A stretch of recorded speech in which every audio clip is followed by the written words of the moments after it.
The text came through at 11:47 p.m. on a Tuesday. I was lying in bed next to Michael, his arm draped across my chest, his breathing soft and steady. I felt the vibration of my phone on the nightstand before I heard it. Unknown number. I shouldn't have opened it. Something in my gut screamed not to look. But I did. And in that single moment, everything I'd built, everything I'd fought for, everything I thought was safe and buried in my past, came screaming back. We know who you are. We know what you did. We have videos, photos, everything. 10,000 CDs in 3 days, or Michael gets a package. Don't be stupid. Don't go to police. We'll know. My hands started shaking so badly I almost dropped the phone. Michael shifted beside me, pulling me closer. "You okay, babe?" he mumbled, still half asleep. "Yeah," I whispered, my voice betraying me with a slight crack. "Just work email. Go back to sleep." He kissed the back of my neck and rolled over. I sat there in the dark, my heart pounding so hard I thought he'd hear it. $10,000. 3 days. My entire life balanced on the edge of a blade. I got out of bed and locked myself in the bathroom, sitting on the cold tile floor with my phone, reading that message over and over like if I read it enough times, it would change. It wouldn't. This was real. This was happening. And I had no idea how it got here. Let me take you back. Let me tell you where this really started, because you need to understand that I didn't wake up one day and decide this was who I wanted to be. Life doesn't work like that. Desperation doesn't give you choices. It takes them away. I grew up in a neighborhood that you probably wouldn't want to drive through after dark. My mom worked 3 jobs, came home with feet so swollen she could barely walk, and still we were always one emergency away from being on the streets. My dad left when I was 7, and honestly, that was probably the best thing he could have done because at least he wasn't taking money out of our house. I wore the same 5 outfits to school, rotated them, washed them on weekends. I didn't have friends over. I didn't go to parties. I studied because it was free, because it was the only escape I could afford. University was supposed to be my way out. I got a full scholarship, which sounds amazing until you realize that full scholarships don't cover living expenses, food, transportation, or the 1,000 little things that cost money. I was 18 years old, 3 hours away from home, living in a dorm room with a girl whose parents had a house in the Hamptons and unlimited spending money. She'd order delivery pizza at 2 a.m. like it was nothing. I was eating ramen for dinner and sometimes breakfast too. I got 2 jobs immediately. Work-study during the day at the university library and nights at a grocery store stocking shelves. I'd finish my shift at midnight, come back to the dorm and study until 3 a.m. Sleep for 4 hours. Do it all again. My grades were incredible, straight A's, because the only thing I could control was how hard I worked. But I was falling apart. I lost 15 pounds that first year. My hair was thinning.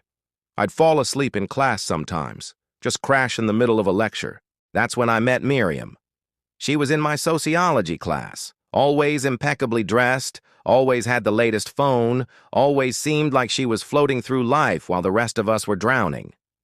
One day I was sitting alone in the library, crying silently because my mom had called about an emergency root canal she needed and didn't have money for, and she just sat down next to me. "You okay?" she asked. I should have said yes. I should have lied. But instead, I broke. I told her everything. My mom, my jobs, my poverty, my exhaustion. She listened without judgment, and then she did something I'll never forget.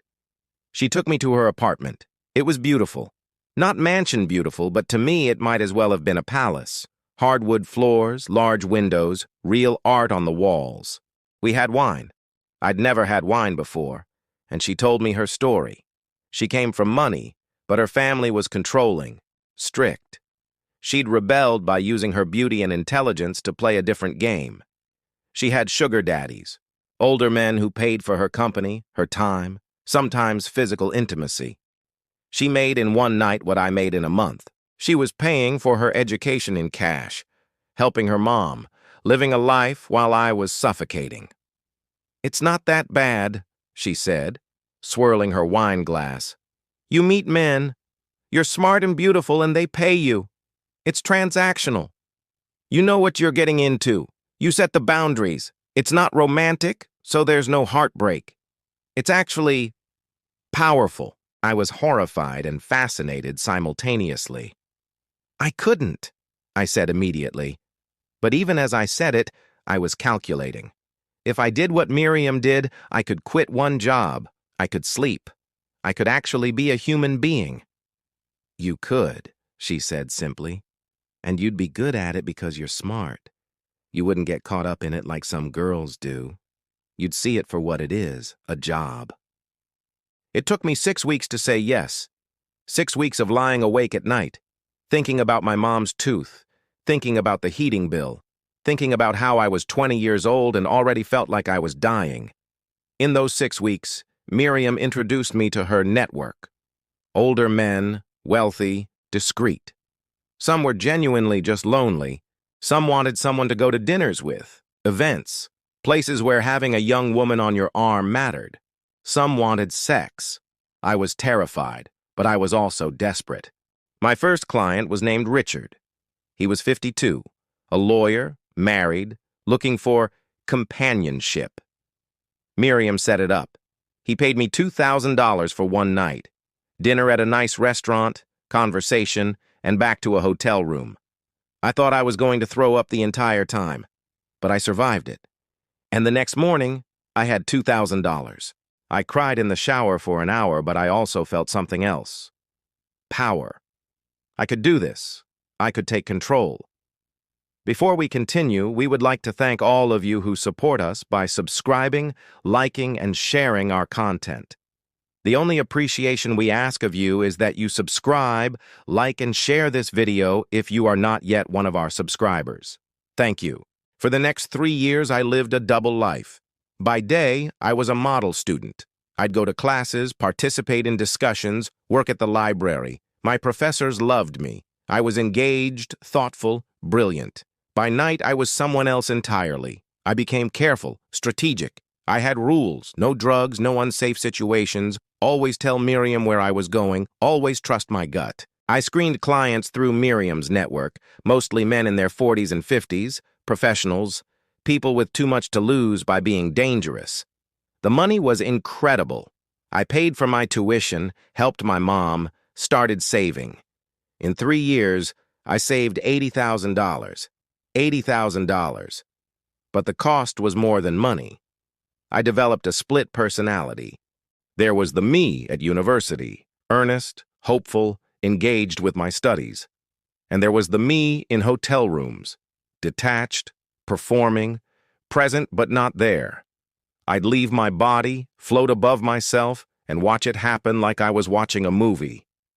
That's the only way I survived it.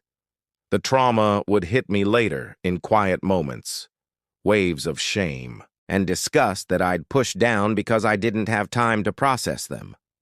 I was graduating when Miriam wanted to expand. She'd developed deeper connections with some clients, was talking about going into full escort services, maybe opening an agency. She wanted me to help, to be her partner. We're good at this, she said. We could make real money, build something. I looked at her and realized we'd become different people. She'd gotten lost in it. She loved the lifestyle now, the power, the control, but I wanted out. I wanted the life I'd bought myself to actually mean something. No, I told her. I'm done. I'm leaving. This was temporary for me. She got angry, called me ungrateful, said I was abandoning her, said I'd never escape what I'd done. Once you're in this world, you're in it, she said coldly. You can't just walk away like it didn't happen. But I did. I graduated with a degree in business management and a plan. I was going to take my $80,000 and start over somewhere nobody knew me. I got a job at a marketing firm, worked my way up. I was good at it because I was disciplined, strategic, and I understood people. 6 months in, I met Michael. He was the manager of a different branch, came in for a quarterly meeting. He had kind eyes, a genuine smile, and he seemed to actually listen when people talked. We had coffee after that meeting, Then dinner. Then we started dating. He was patient and sweet and treated me like I was valuable, like my thoughts and time mattered. He didn't know anything about my past. I wasn't hiding it from him maliciously. I genuinely tried to bury it so deep I could almost forget it existed. After a year of dating, he proposed. He took me to the beach at sunset and got down on one knee with his grandmother's diamond ring. I said yes because I loved him and because I genuinely believed I'd escaped. I was a new person. My past was behind me. I was safe. Until that text came through at 11:47 p.m. on a Tuesday. I spent the next 12 hours in a state of controlled panic. I called in sick to work. Michael thought I had the flu. I sat at my desk and researched blackmail, extortion, police involvement, everything. The advice was consistent. Don't pay. Go to police immediately. Inform your loved ones. Straightforward logic. But logic doesn't account for fear. Logic doesn't account for the terror of having your most shameful secrets exposed to the person you love most. Logic doesn't account for the fact that these people had said, "Don't go to police or we'll know." By Wednesday morning, I hadn't slept. I'd drafted 17 different text messages to Michael, deleted all of them. I'd looked up lawyers.